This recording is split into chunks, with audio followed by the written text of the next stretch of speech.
You don't prepare without expectation. You don't prepare without expectations. But when you have expectations, you will make preparation. Oh God. When a mother is expecting to give birth to an infant, she begins early making preparation. The first preparation she has to make is in her mind, because it takes a mental adjustment to get ready to deliver. You begin changing your habits, changing what you eat, changing what you drink. The doctor will tell you, don't consume alcoholic beverages now, because you're carrying an infant who's vulnerable. Oh God, you've got to watch what you do and how you do it.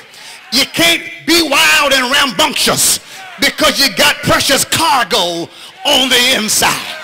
Oh my God, I feel it here. I feel it here. The mother begins to become cautious of how she conducts herself. She changes her environment, and then excitement begins to swell. And when that happens, she begins buying little things. A diaper bag, something for the wall. The room gets painted. The crib shows up, and the baby is not even there yet. I wish you would tell your neighbor, if you're expecting something, you're going to start making some preparations, and your excitement will begin to swell long before the baby is ever physically birthed. And I'm talking to 2 or 3 people, not 6 or 7. At least I've got 2 or 3 people up in here now who believe that God is up to something in your life in 2008. And you are ready to make some preparation for the wonderful thing that God has with your name on it. Well, here. God has determined to do something new in us, through us, around us, and for us. In us, through us, around us, and for us. And he says wonders.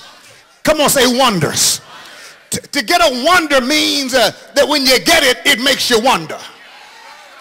It means that you can't fully comprehend it. It means that you can't describe it. It's a blessing too awesome for words. God says, I've hooked you up so good that what I manifest in your next season is going to blow your mind, embarrass your vocabulary, and leave you speechless.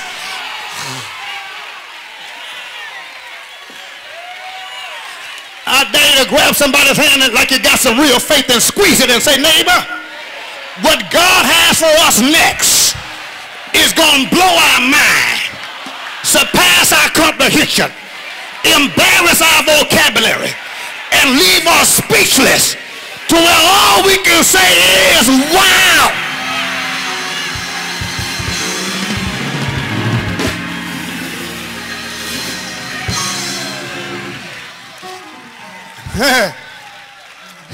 Tell your neighbor, you better get ready for this.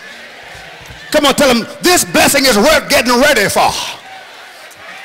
Oh God, come on, tell them one more time, this blessing is worth getting ready for. There are 3 things, preparation, that I want to drop on you and leave you, let you go. The first we find in Joshua 3. He says consecrate. The second 2 we find in Isaiah 43. He says forget, don't ponder. Joshua says consecrate. That's spiritual preparation. To consecrate, kados in the Hebrew means essentially to be pure and devoted to God. It means to be unavailable for secular use. To consecrate means to make oneself fit for God to use. It means to prepare oneself to participate with God in something holy, supernatural. When God gets ready to take us into a new dimension, It requires preparation, consecration, getting ready for God to use. Now, the principal component of consecrating is communion with God.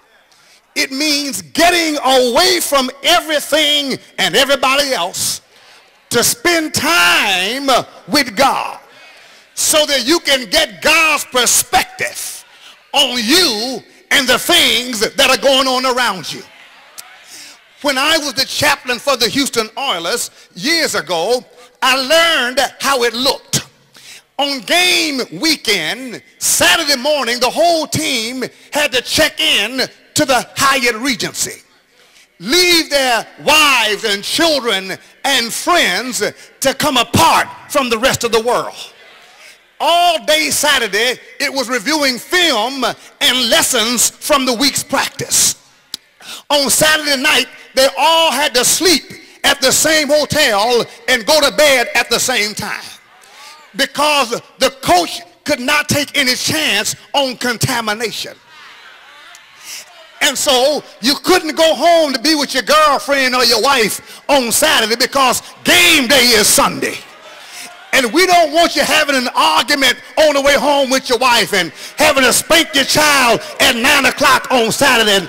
We need you here in a controlled environment so that your focus is completely on the objective of the next day. Somebody's about to catch up with me in a minute. Tell your neighbor what God has for you to win tomorrow. The victory on your schedule. You got to battle to get it. You got to overcome some things to have it. And you won't be ready if your mind is cluttered with junk and mess that other people will contaminate you with. That's why you got to change your company. Grab somebody's hand and tell them, in this season, your intimate fellowships has got to be with people who are going where you're going.